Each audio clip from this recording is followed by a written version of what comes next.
Hi, I'm Devine Hair on Instagram. I'm a Sanvia ArTeam member, and today we're gonna do a little bit of hair cutting on fresh extension install. So I'll show you the best tools to use and really easy ways to blend extensions from short layers into a little bit longer length.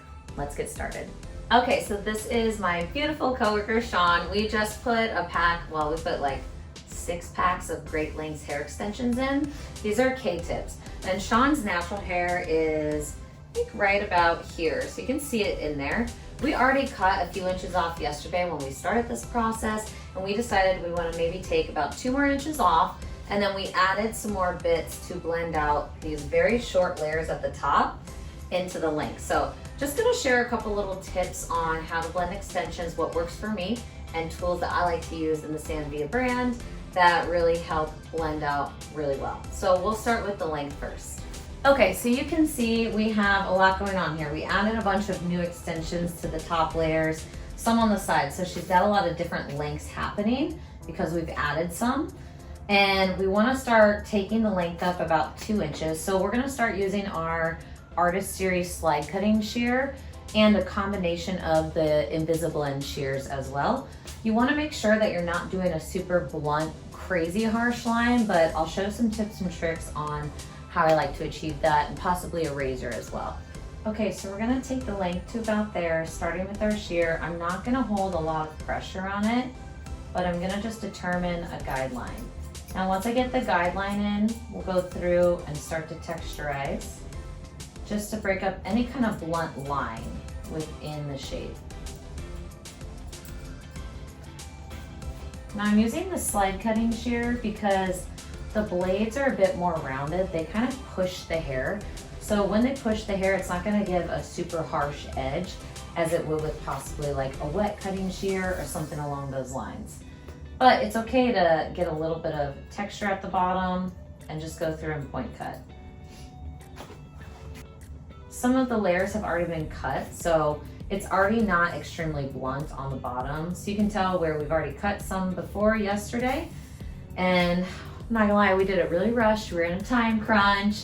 So now we're just refining. Getting these edges, holding down with my 2 fingers and just doing shallow point cutting. That's gonna keep it blunter. When you're point cutting more shallow, you're gonna get a blunter line.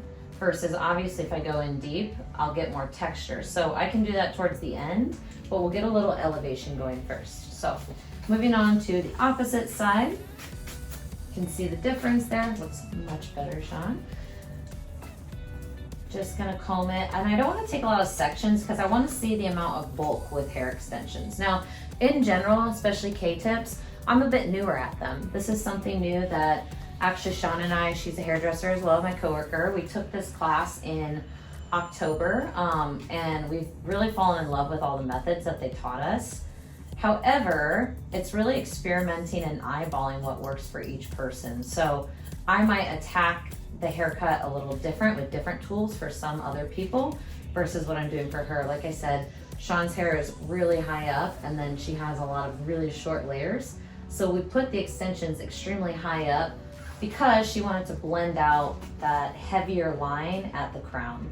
So we're gonna deal with a lot of bulk at the top and a lot of layering. And then down here, it's a bit heavier because we added some on the side as well. If you're a hairstylist, you know you have to get your hair done in stages sometimes because we just don't have time all the time.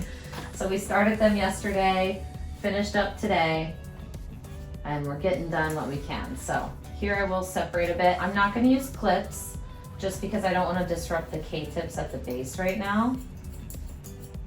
But if you really wanted to, you could. But I find when I am cutting extensions, it's nice for me to sort of see the whole picture. And then you'll also notice I'm sitting on our cutting stool. So I prefer to sit when cutting almost 100% of the time, mostly because I just want to see eye level. So I want to get eye level best as possible, so we're not leaning over, hurting our backs throughout time. But I will have to get in front of you and check for balance. Okay, so your body position when cutting, you always want to be right directly in front of what you're cutting.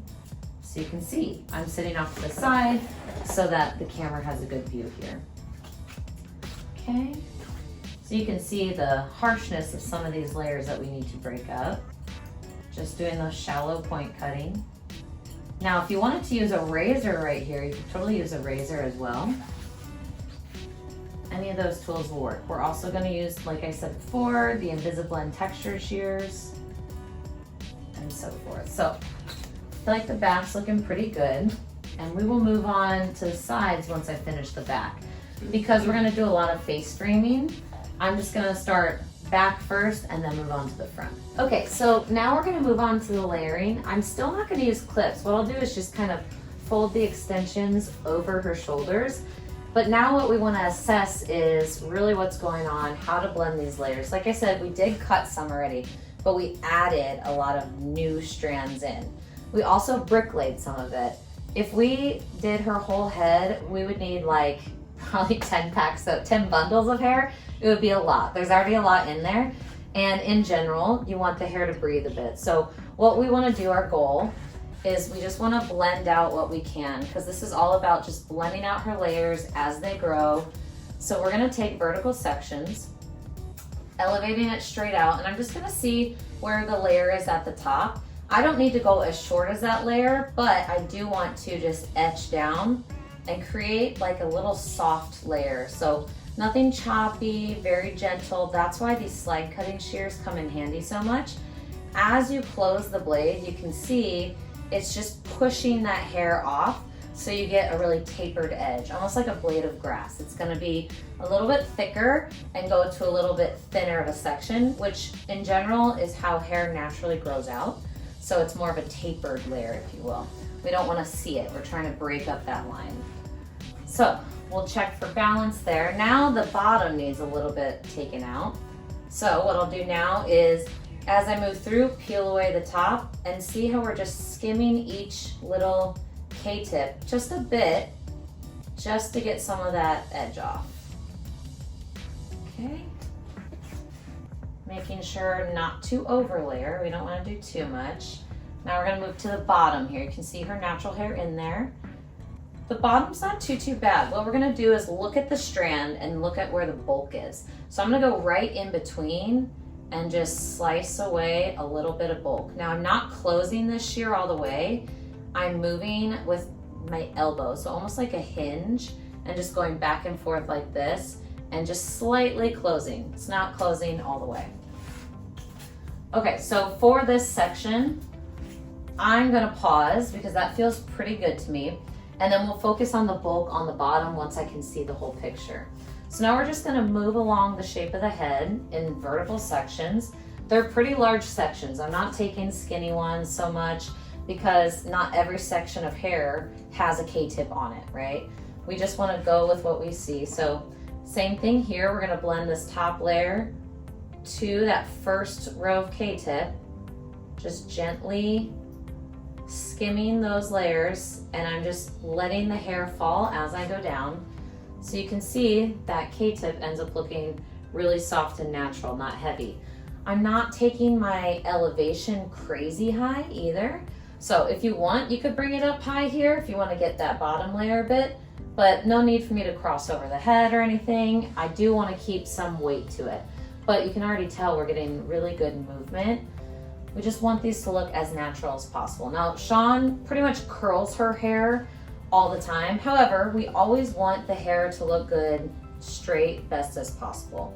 What I've found as we work with extensions is you're always gonna have some kind of line, because when you're going from really short to really long, it's just inevitable.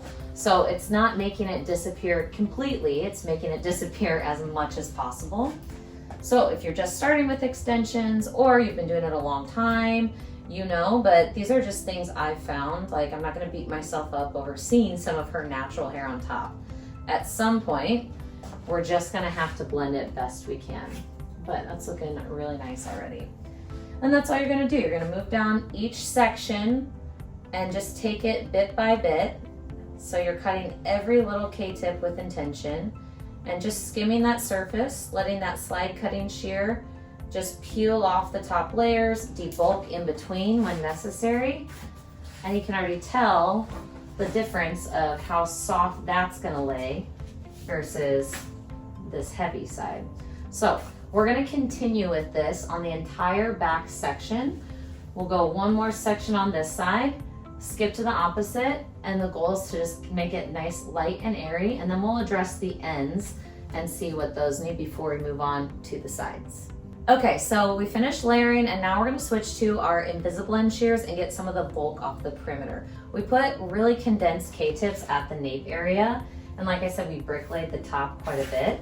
So we'll just section off, and you can see the K-tips in there, which we gave her highlights and all that. Remember, her hair is right here, it's pretty short, so we're just blending everything out. However, where it's pretty thick and full, we wanna just texturize. So we'll take our comb, you can see where it's really full, move to the Invisablends here, and I'm gonna come from the inside out and just snip away. Not trying to necessarily thin crazy amounts, just enough to make it move natural. The reason I like to use the Invisablends is because what actually cuts on these are the teeth, and the teeth are shaped like in a wavy pattern. They cut like a razor. So it's gonna give that really soft end result. If you use a different kind of texturizing shear, you have the opportunity to take absolutely way too much and get a little bit harsher of a line. So these are a must. If you're someone that cuts extensions or really any haircut, this is my all-time favorite tool that we have. I use it every day. I cannot live without it. I find it's the best texturizing shear I've used in my entire career because a little bit comes out at a time. You have so much control with it, and it gives such a natural texture to it. So you can see just by doing a little bit, we kept the bulk, but it just lays a little bit more natural. So we're gonna finish up the perimeter doing that same motion. Okay, so now we're gonna move to the sides. You can see we added some really tight ones at the hairline here. She has really short hair there. So we're gonna add some framing before I go through and blend out the layering from this short bit to this very high top layer that we just did. So we're gonna move on to the face framing, and I'm gonna switch back to the slide cutting shear. Okay, so for this, we're gonna keep the elevation a little bit lower, and I'm just gonna come in from the top and same motion, just ever so gently cut down and give a little bit of framing. And I just like to do bite-sized pieces, meaning a little bit at a time because you can't put it back on. So it's okay to go to the same section and cut it a few times. Now that those layers in there, I'm gonna come over to the side and just snip that perimeter off. Okay, so it's definitely looking a little bit more natural, but it still needs a little bit of framing as well. Coming from the top, using those slide cutting shears and just peeling away the hair.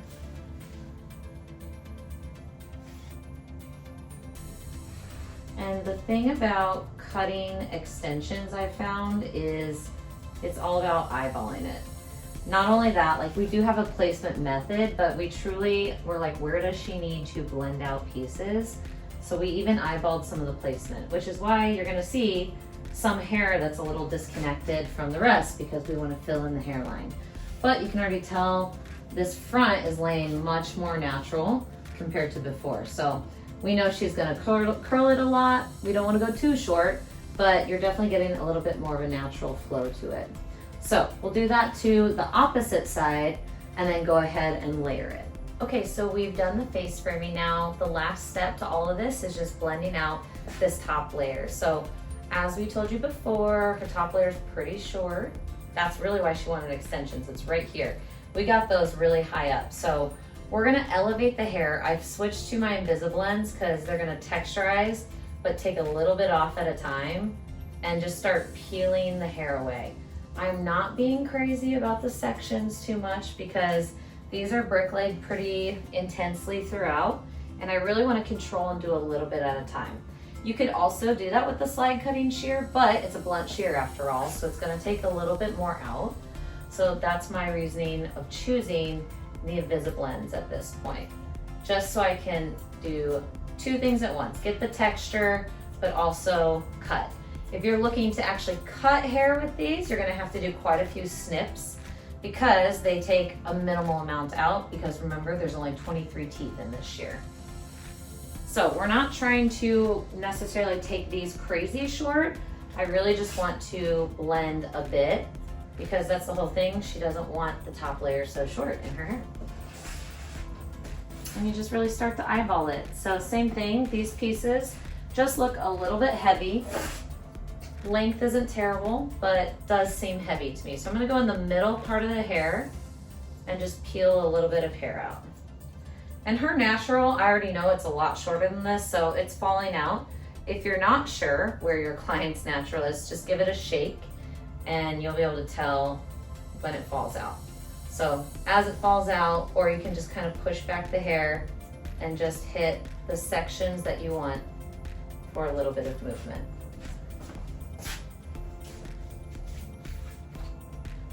That looks like enough. So truly eyeballing it, take a step back and just check out what needs to be done before you do too much. Okay, so we are all done. We've blended out her extensions. I probably should have showed you guys this from yesterday because the amount of bulk was crazy. We were both saying how natural this looks like her hair. Best we can, right? We have very short layers. We also had a lot of short bits in here. You can actually see, this is my favorite. That's how short the front was. So we've added all this hair. So you're gonna kind of keep some length, but remember to recap, the tools that we used were the Artist Series slide cutting shears to cut and blend those layers, as well as the Invisablend shears. That's how we cut the perimeter as well, a little debulking. You could play around with a razor if you find that that suits your needs a little bit better, but you just wanna do it a little bit at a time. And I think the biggest important takeaway is that it's like a picture. You wanna step back and look at it and really eyeball it. Make sure things are sisters, not twins. They just look right and blend it out best you can. You also wanna match the density to your client's density. So meaning we don't want tons of bulk down here and then less up here. We want it to flow with an even amount of density through. So I hope you guys took something away from this. Don't forget that if you want to stay up to date with all of our free education, you can follow us on Instagram, Sam Via Hair, as well as follow and subscribe to our YouTube channel so you can always get the best free education. Thanks.